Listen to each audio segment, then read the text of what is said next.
Then should the warlike Harry, like himself, assume the port of Mars. And at his heels, leashed in like hounds, should famine, sword, and fire crouch for employment. But, pardon, gentles all, the flat, unraised spirits that have dared on this unworthy scaffold to bring forth so great an object. Can this cockpit hold the vasty fields of France? Or may we cram within this wooden O the very cask that did affright the air at Agincourt? Pardon.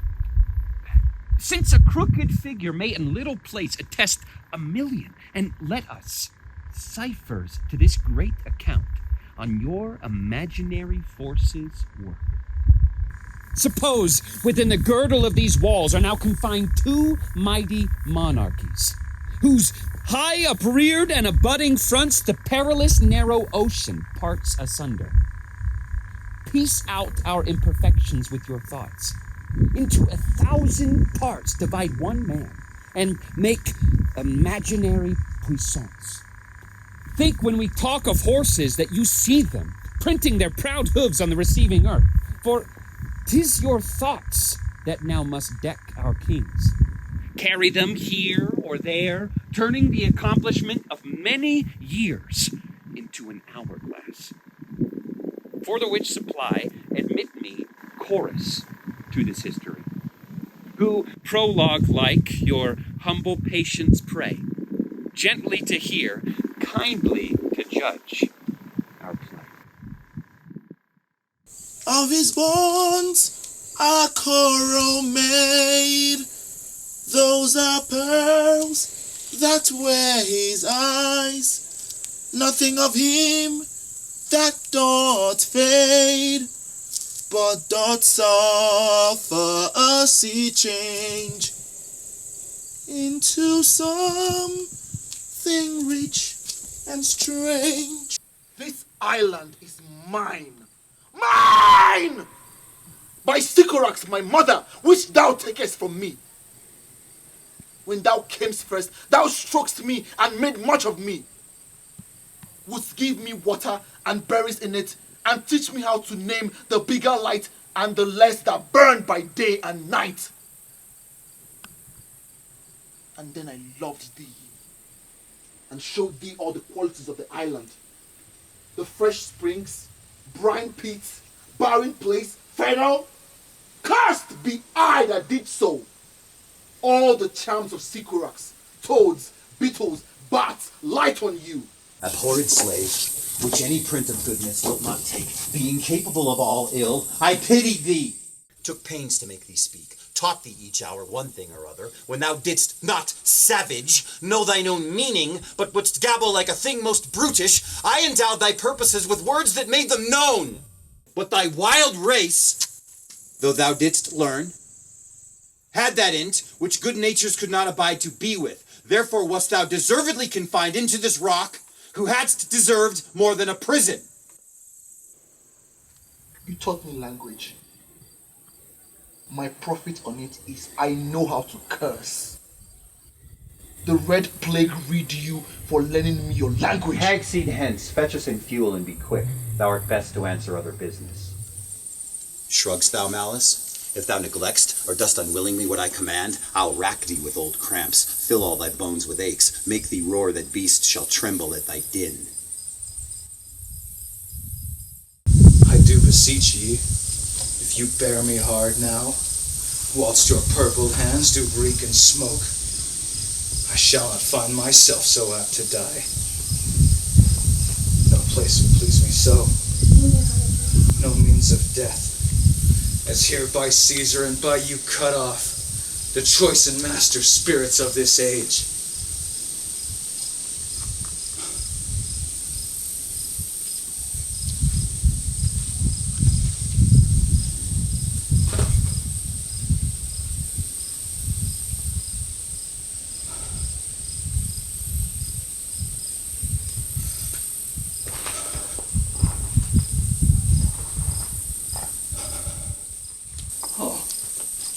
Pardon me, thou bleeding piece of earth, that I am meek and gentle with these butchers. Thou art the ruins of the noblest man that ever lived in the tide of times. Woe to the hand that shed this costly blood! Over thy wounds now do I prophesy, which like dumb mouths do ope their ruby lips to beg the voice and utterance of my tongue. A curse shall light upon the limbs of men. Domestic fury and fierce civil strife shall cumber all the parts of Italy. Blood and destruction shall be so in use, and dreadful objects so familiar, that mothers shall but smile when they behold their infants quartered with the hands of war. All pity choked with custom of fell deeds, and Caesar's spirit, ranging for revenge, with Ate by his side come hot from hell, shall in these confines with the monarch's voice cry havoc, and let slip the dogs of war. But this foul deed shall smell above the earth, with carrion men groaning for burial.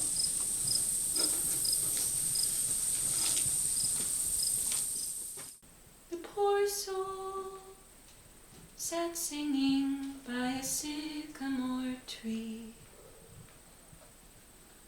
Sing all a green willow, her hand on her bosom, her head on her knee. Sing willow, willow, willow. Mine eyes do itch. Did that bode weeping? Tis neither here nor there. I've heard it said so. Oh, these men, these men. Dost thou in conscience think, tell me, Amelia, that there be women do abuse their husbands in such gross kind? There be some such, no question. Wouldst thou do such a deed for all the world? The world is a huge thing. It's a great price for a small vice. In truth, I think thou wouldst not. In truth, I think I should. For all the whole world? God's pity. Who would not make her husband a cuckold to make him a monarch? I should venture purgatory for it. Beshrew me if I would do such a wrong for the whole world. The wrong is but a wrong in the world. Having the world for your labor, 'tis but a wrong in your own world. And you might quickly make it right. Oh, I do not think there is any such woman. Aye, a dozen. And as many as to the advantage would store the world they played for. But I do think it is their husbands' faults, if wives do fall. We have some grace, yet have we some revenge. Then let them use us well. Else let them know the ills we do, their ills instruct us so. Good night. Thus most invectively he pierceth through the body of the country, city, court, yea, and of this our life, swearing that we are mere usurpers, tyrants, and what's more, to fright the animals and kill them up in their assigned and native dwelling place. These are the forgeries of jealousy, and never since the middle summer's spring met we, on hill, in dale, in forest, or in mead, by paved fountain, or by rushy brook, or in the beach and margent of the sea, to dance our ringlets to the whistling wind, but with thy brawls thou hast disturbed our sport. The moon, the governess of floods, pale in her anger, washes all the air that rheumatic diseases do abound, and through this distemperature we see the seasons alter. The spring, the summer, the childling autumn, angry winter change their wonted liveries, and the amazed world, by their increase, now knows not which is which. And this same progeny of evils comes from our debate, from our dissension. We are its parents and original. But my co-mate, my brothers in exile, hath not old custom yet made this life more sweet than that of painted pomp? Well, here we feel not the penalty of Adam, the fiery sun or the icy fang and cheerless chidings of the winter's wind, which when it bites and blows upon my body, even till I shrink with cold, I smile and say, here's no flattery. In this our life, exempt from public harm, finds tongues in the trees, and books to read in the running brooks, and sermons in all the stones, and good in everything.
Art is not a handicraft. It is the transmission of feeling the artist has experienced.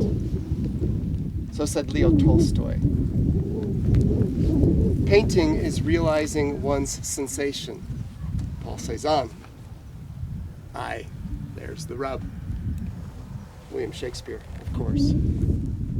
I paint on location, like you see here, because it is direct, it's spontaneous, improvisational, and hopefully if it rings true to my experience, it will ring true to yours. I know this is probably not what you were expecting to hear, but I have of late, and wherefore I know not, lost all my mirth, forgone all custom of exercises, and indeed it goes so heavily with my disposition that this goodly frame, the earth, seems to me a sterile promontory. This most excellent canopy, the air. Look you, this brave overhanging firmament, this majestical roof fretted with golden fire, why it appeareth no other thing to me than a foul and pestilent congregation of vapors. What a piece of work is a man! How noble in reason, how infinite in faculties, in form and movement, how express and admirable. In action, how like an angel, in apprehension, how like a god. The beauty of the world, the paragon of animals. And yet, to me, what is this quintessence of dust?